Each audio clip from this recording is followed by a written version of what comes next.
thinking a lot about these things, about what we carry, what keeps us upright in the face of uncertainty, and how we locate and lean on our tools, especially during times of chaos. And boy, aren't we in some chaos right now.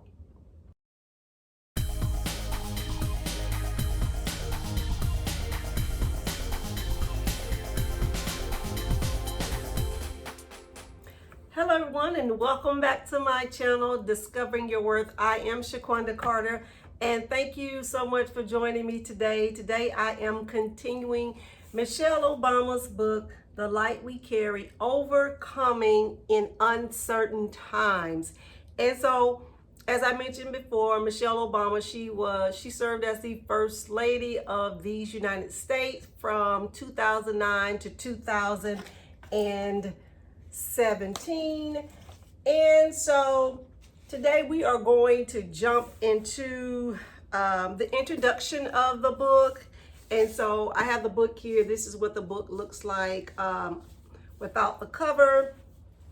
And so we are going to jump right into it. So when you open up the book, the introduction, it shows a little picture of her when she was very, very young, and that's her father there. So that's the introduction picture in this book here. And so let's just jump right into it. And what I like about Michelle Obama book, you really feel like you are actually in this book. You're in the place that she's talking about. She makes you feel like you're a part of it. So that's what I really like about this book too.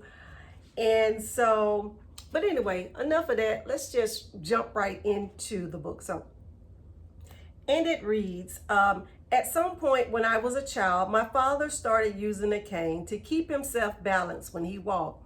I don't remember exactly when it showed up in our home on the south side of Chicago. I was maybe 4 or 5 years old at the time, but suddenly it was there, slim and sturdy, and made of smooth dark wood. The cane was an early concession to multiple sclerosis, the disease that had given my father a severe left leg limp. Slowly and silently, and probably long before he received a formal diagnosis, MS was undermining his body, eating away at his central nervous system, and weakening his legs as he went about his everyday business. Working at the city water filtration plant, running a household with my mom, trying to raise good kids. The cane helped my dad get himself up the stairs to our apartment and down a city block. In the evenings, he would set it against the arm of his recliner and seemingly forget about it as he watched sports on TV or listened to jazz on the stereo, or pulled me up on his lap to ask about my day at school. I was fascinated by the cane curved handle, the black rubber tip at its end, and the hollow clatter it made when it fell to the floor.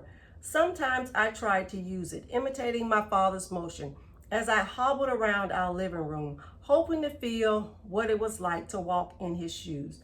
But I was too small and the cane was too big, and so instead, I would incorporate it as a stage prop in my games or pretending. Now, how many times can you see what I mean? So how many times, when you can remember when you were growing up, how you used to try to imitate your mom and dad?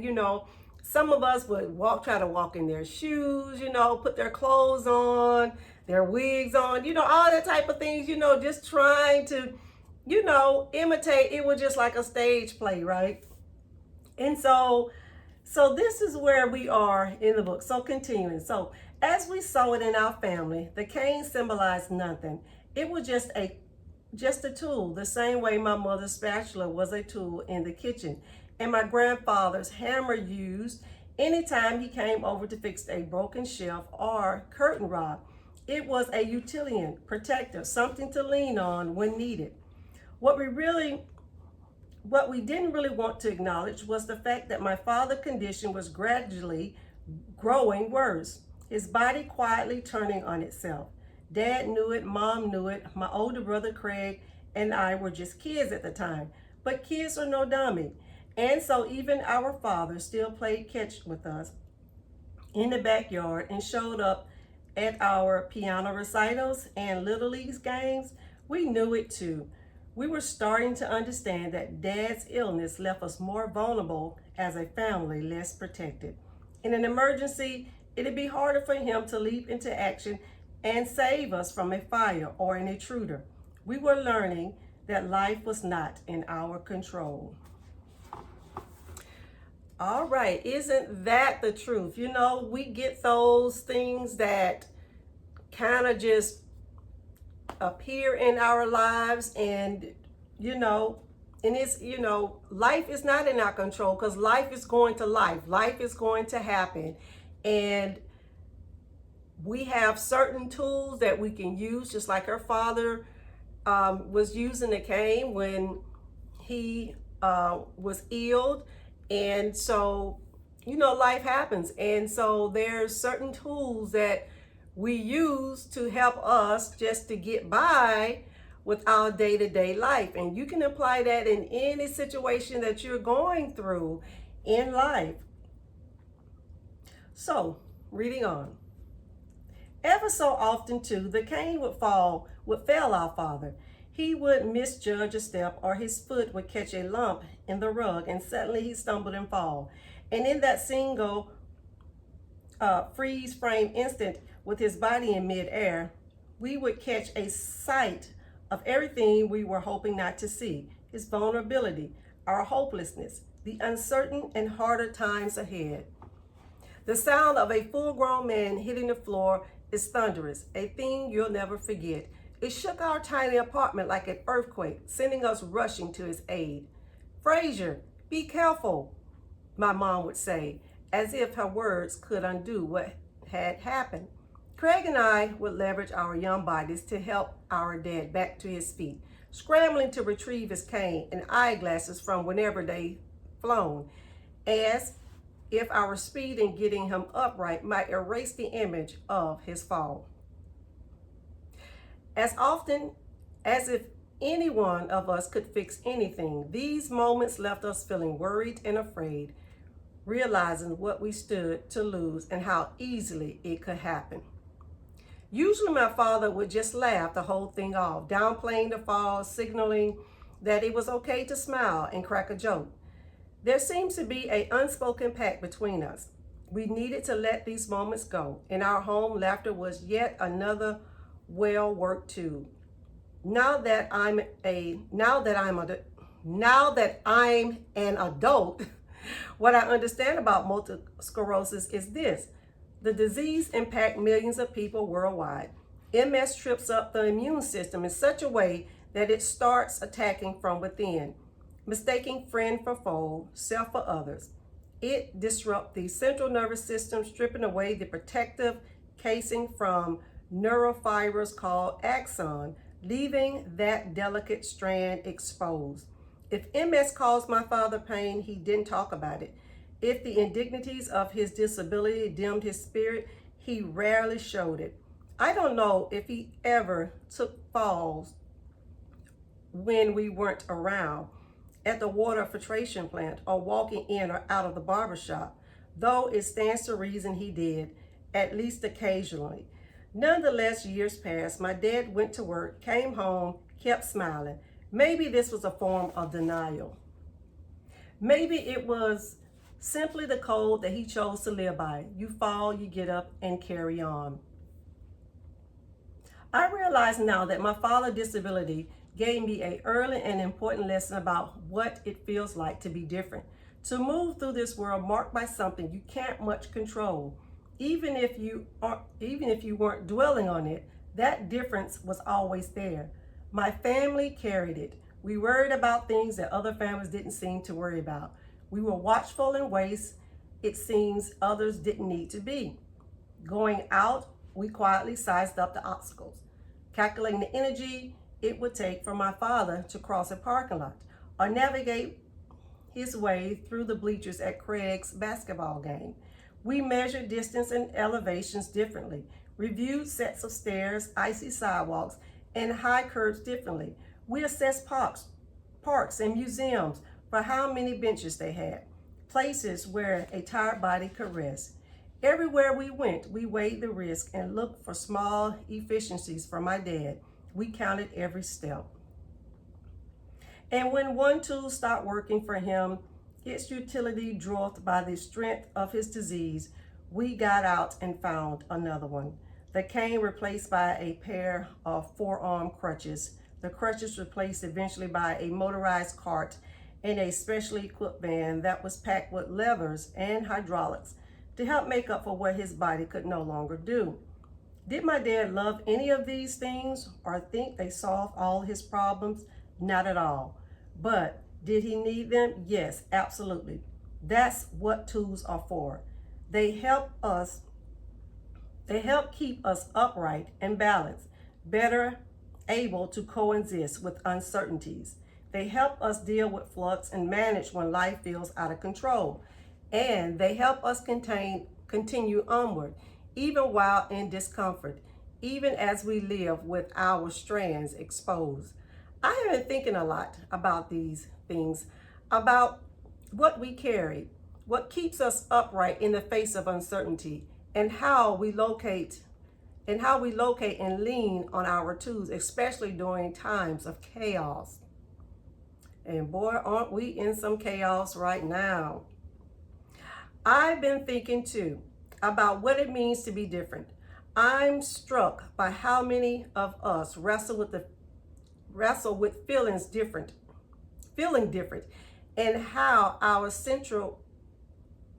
by how central our perception of differences continue to be in our broader conversation about what sort of world we want to live in, who we trust, who we elevate, and who we leave behind. These are complicated questions, of course, with complicated answers. And being different can be defined in many ways.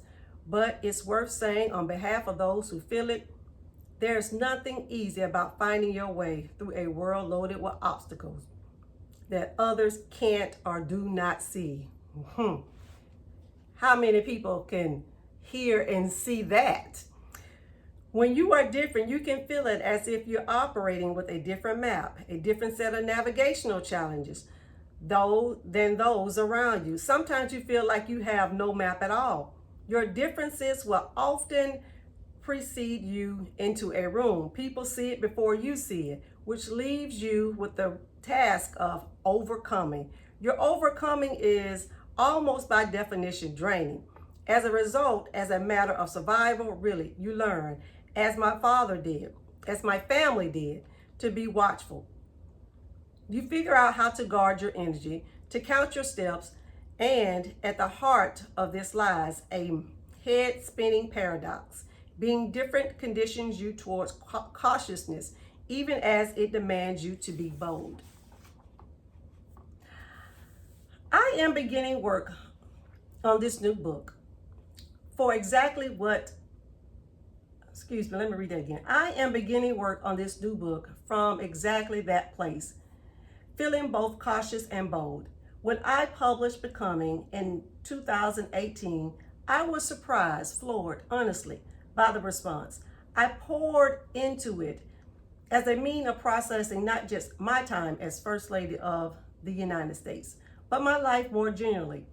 I shared not just the joyful, glamorous part, but I also shared the harder stuff I've been through. My father's death when I was 27, the loss of my best friend from college, the struggles Barack and I had in getting pregnant. I revisited certain undermining experience that I had as a young person of color.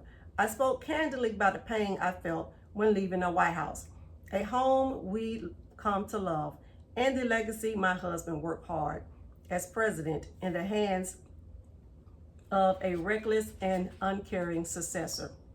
Giving voice to all this felt a bit risky, but it was also relieving. For 8 years as First Lady, I've been vigilant and cautious, deeply aware that Barack and I and our 2 daughters had the eyes of the nation upon us, and that as Black people in a historical White House, we could not afford a single screw up. I had to make sure I was using my platform to make a meaningful difference, that the issue I worked on were well executed and also complemented the president's agenda. I had to protect my kids and help them live with a small level of normalcy and support Barack as he carried what sometimes felt like the weight of the world. I made each decision with extreme care, considering every risk, evaluating every obstacle, doing everything I could to optimize my family's chance at growing as people and not merely as a symbol of what others either loved or hate about our country. The tension was real and pressing, but it was not unfamiliar. Do we see how all of this goes back around? How the things that you go through in life, these are tools that you will need to use as you begin to move onward with your life. Can you see that as she is explaining this to us in this book? The light we carry. Once again, I was counting steps. Writing Becoming felt like a excel. It marked the start of my next phase of life, even as I had no idea how any of it would go. This was also the first project that was mine alone, not tied to Barack or his administration or the lives of our kids or to any part of my previous career. I loved the independence, but I also felt myself far out on a new limb, vulnerable in ways I've never been before. One night, just before the book was released, I lay awake in the bed in our post-White House home in Washington, D.C., imagining this most honest version of my story landing on shelves in bookstores and libraries, translated into dozens of different languages, scrutinized by critics around the world. I was scheduled to fly the next morning to Chicago to launch an international arena tour that would take me into 31 different cities over the course of the next year or so, putting myself in front of an audience of up to 20,000 people at a time. I stared hard at the bedroom ceiling, feeling the anxiety rise like the tide in my chest, the doubts looping through my head. Have I said too much? Can I pull this off? Will I blow it? What next? Beneath this lies something deeper, more primal, more fixed, more fully terrorizing. The bedrock question upon which all others doubt rests. 4 words that reliably plague even the most accomplished and powerful people I know. 4 words that have followed me since I was a young girl on the south side of Chicago. Am I good enough? Listen, how many know that question comes up in everybody's mind? That question is always in the back of everybody's mind. When you are about to go out and do something new and you can see yourself putting yourself out there in front of everybody, that question always comes up in your mind. Am I good enough? Reading on. At that moment, I had no answers except for I don't know. It was Barack who finally set me straight. Sleepless and still stewing, I had wandered upstairs and found him working by the lamplight in his study. He listened patiently as I unloaded every last doubt in my head, detailing all the ways things could go wrong, just like Barack. Like me, Barack was still processing the journey that he led our family to and through the White House. Like me, he nursed his own private doubts and worries, his own feelings, however irrational, of being possible not good enough. He understood me better than anyone else. After I spilled all my fears, he simply reassured me that the book was great, and so was I. He helped me remember that the anxiety and the natural part of doing something new and big. He then wrapped his arms around me and touched his forehead lightly to mine. It was all I needed. Listen, when you are about to do something new, you cannot, let me tell you, when you are about to do something new and that you feel is important, you have to be very mindful on who you share that with. When you begin to talk to people, just make sure that that person that you're talking to really understands who you are. That's what I was trying to get to. When you talk to someone and tell them about what you are about to do, make sure they understand who you are, not who they want you to be. That's all. Thank you. Thank you. That's what I would. When you tell somebody what you are about to do, make sure they understand who you are, not who they want you to be. Okay, reading on. All right. We're talking about the light we carry, the light we carry. Now, I got up the next morning and took becoming on the road, and this kicked off what became one of the happiest and most affirming periods of my life so far. The book received excellent reviews and, to my surprise, set sale records around the globe. I put time on the book tour to visit with small groups of readers, meeting in places like community centers, libraries, and churches. Hearing all the various points of connections between their stories and mine was one of the most fulfilling parts of the experience. In the evening, more people piled into the arena, tens of thousands of them at a time. The energy in each venue was electric. Music blasting, folks dancing in the aisles, snapping selfies and hugging one another as they waited for me to take the stage. And each time sitting down with the moderator for a 90-minute conversation, I told my truth full blown. I held nothing back, feeling okay with the story I was offering, feeling accepted for the experience that made me who I was, hoping it might help others to feel more accepted themselves. It was fun, it was joyful, but it was also more than that. When I looked out into those audiences, I saw something that confirmed what I knew to be true about my country and about the world more generally. I saw a colorful crowd full of differences and better for it. There were spaces where diversity was recognized and celebrated as a strength. I saw different ages, races, genders, ethnicities, identity, outfits, you name it, people laughing, clapping, crying, sharing. I sincerely believe that many of those people had turned up for reasons that stretched well past me or my book. My feeling was they showed up at least in part to feel less alone in the world, to locate some lost sense of belonging. Their presence, their energy, warmth, and diversity of those places helped tell a certain story. People were there, I believe, because they felt good. It was great. Actually, to mix our differences with togetherness.